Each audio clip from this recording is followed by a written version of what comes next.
আমি জানাই আমাদের সকলের প্রাণের স্পন্দন, নয়নের মণি, মাথার মুকুট মওজুদা হুজুর কিবলা দামাত বরকাতুহুল আলিয়া বারাকাল্লাহু ফি হায়াতি হযরত উলামায়ে কেরাম এবং ওয়াইজিনে কেরাম, দূরবর্তী নিকটবর্তী গ্রাম থেকে আগত আমার কামিল মুর্শিদের সক্রিয় তৌহিদি জনতা,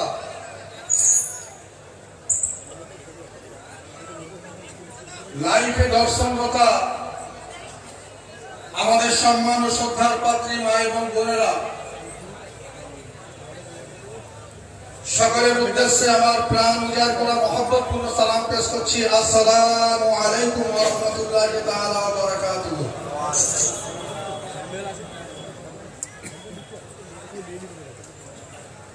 মেহরবানি করে যারা দাঁড়িয়ে আছেন, অকারণে দাঁড়িয়ে না থেকে আপনারা বসে পড়ুন। যারা দাঁড়িয়ে আছেন অকারণে দাঁড়িয়ে না থেকে মেহরবানি করে বসে পড়ুন। নিতান্ত প্রয়োজন ছাড়া দাঁড়াবার কোনো দরকার নেই। এটা হচ্ছে একজন জামানার মুজাদ্দিদ আল্লামা আজমগাছি রাহমাতুল্লাহ আলাইহির মজলিস। এখানে আদাবটাও হচ্ছে জরুরি।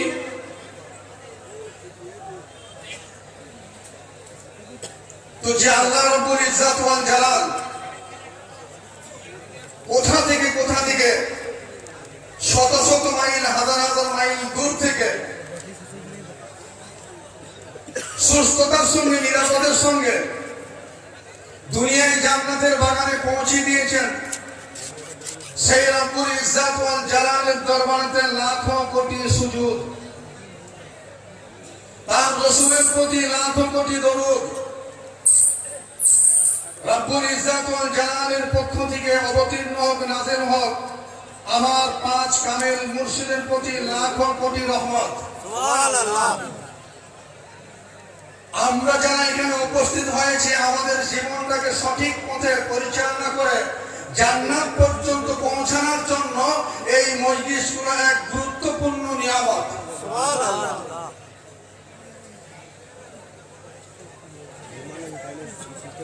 আমি ছোট্ট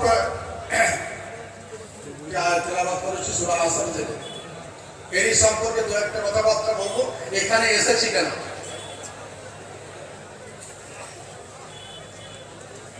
এখানে আসার উদ্দেশ্য কি, কেন এসেছি, এই সম্পর্কে আমি আয়াত করেছি।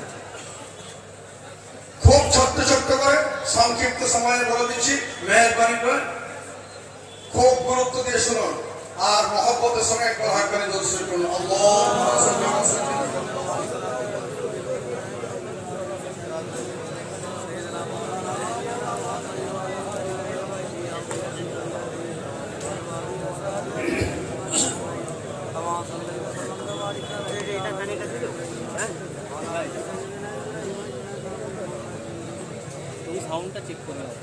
পরশুদিন রাত্রে আমি বলেছিলাম, এই সূরা আসরের কিছুটা কথাবার্তা বলেছিলাম যে ক্ষতির আরবি দুটো, একটা হচ্ছে নোকসান আর একটা হচ্ছে খাসারা। নোকসান যে ক্ষতিটা হয় সে ক্ষতিটাকে পূরণ করা যায়, সেটাকে আরবিতে বলে নোকসান।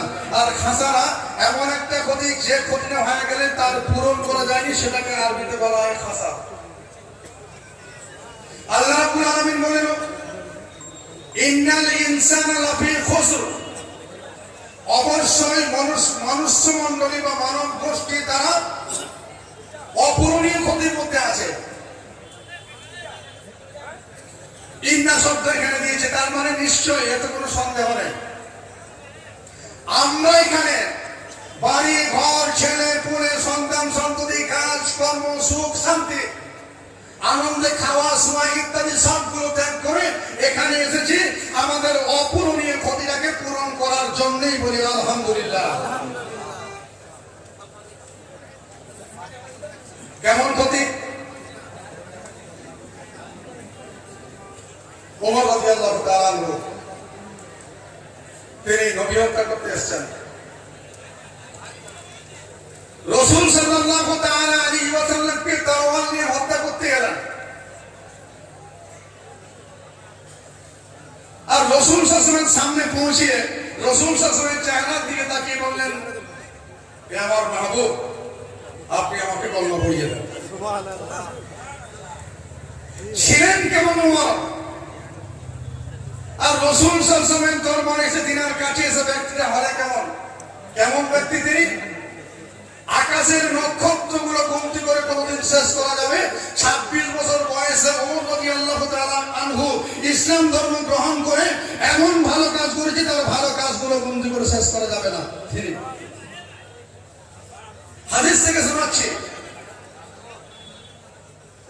আবু হুরায়রা রাদিয়াল্লাহু তাআলা আনহু মসজিদ নববী শরীফ থেকে ঈশার নামাজ পড়ে বাড়িতে গেলেন।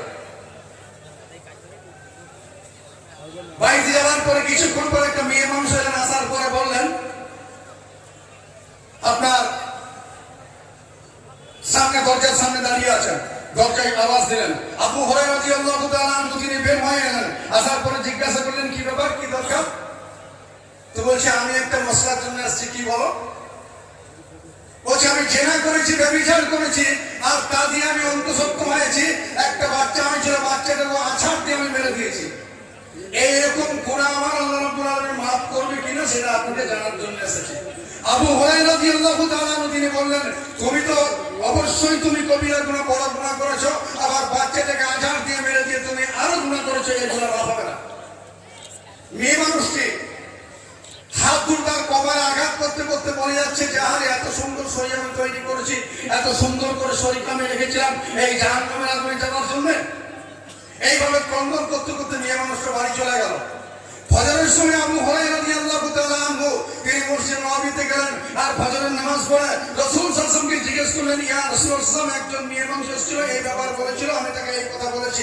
আল্লাহ রাসূল বললেন, আবু হুরায়রা তুমি ভুল বলেছো, এই কথা তুমি গিয়ে বলো ওই মেয়ে মানুষকে, যদি সে বিশুদ্ধ অন্তরে আল্লাহর কাছে তওবা করে নেয়, ইস্তিগফার চায় এবং তার কৃতকর্মের জন্য আল্লাহর কাছে বিশুদ্ধ অন্তরে ক্ষমা চায়, আল্লাহ রাব্বুল আলামিন ওইরকম গুনাহকেও ক্ষমা করে দিতে পারে। বলেন সুবহানাল্লাহ।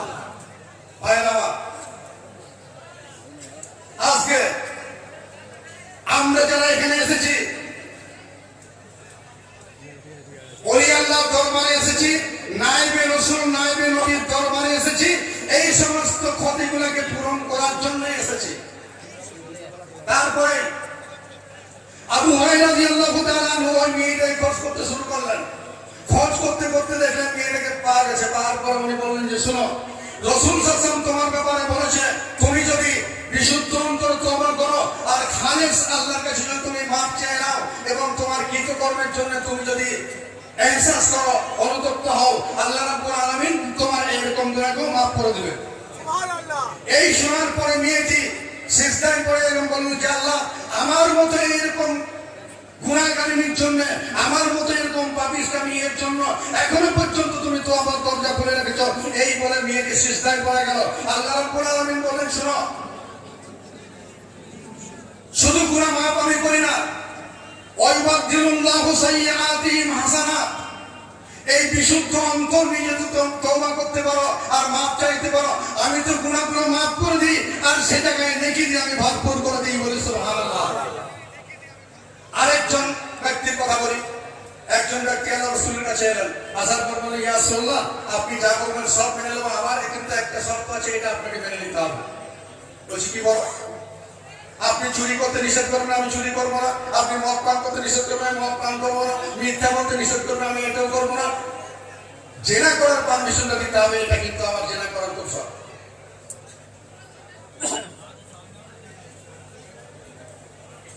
এই কথা শুনে আল্লাহ রাসূল ক্ষিপ্ত হলেন না, রাগলেন না, বলল অপেক্ষা করো। কিছুক্ষণ পরে আল্লাহ রাসূল বলল, বাবা তুমি বলো তো, তুমি যে কাজটা আমার কাছে করার পারমিশন চাচ্ছ,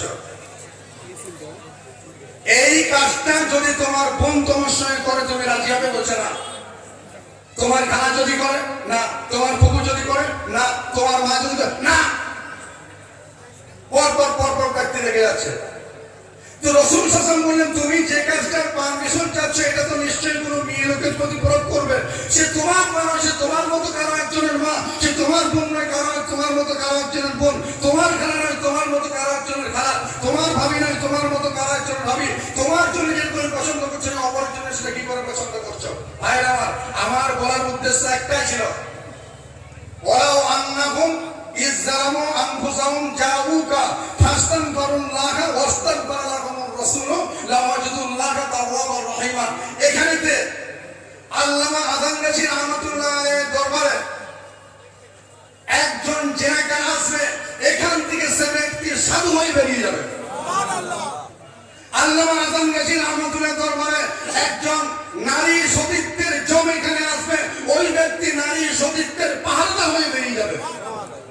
একজন ব্যক্তি এখানে যে মানুষের রক্ত নিয়ে খড়ি খেলত, সে মানুষ এখানে আসবে, আসার পরে সে মানুষের নিরাপদের পাহাড় মেনে বেরিয়ে যাবে। একজন ব্যক্তি এখানে এরকম আসবে, যে ব্যক্তি মানুষের টাকা পয়সা লুণ্ঠন করত এবং মানুষকে হত্যা করত, সে ব্যক্তি এখানে আসবে। আর আল্লামা আযানগাছী রাহমাতুল্লাহ বরকতে সে ব্যক্তি আল্লাহ ওয়ালা বেনে এখান থেকে বেরিয়ে যাবে বলে সুবহানাল্লাহ।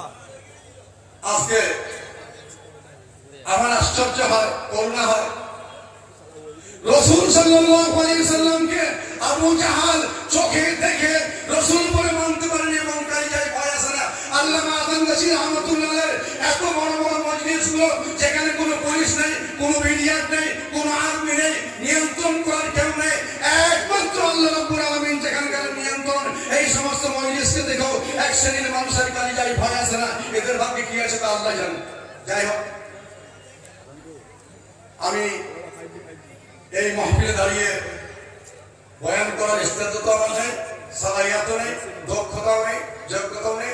যতটুকু আল্লাহ রাসূল মুর্শিদ বলেছেন ততটুকু বলেছি। বলার মধ্যে যদি কোনো প্রকার ভুল ত্রুটি হয়ে থাকে, আপনারা মেহেরবানি করে আল্লাহর কাছে আমার ক্ষমা করবেন। ওমা আলাইনা ইল্লাল বালাগ।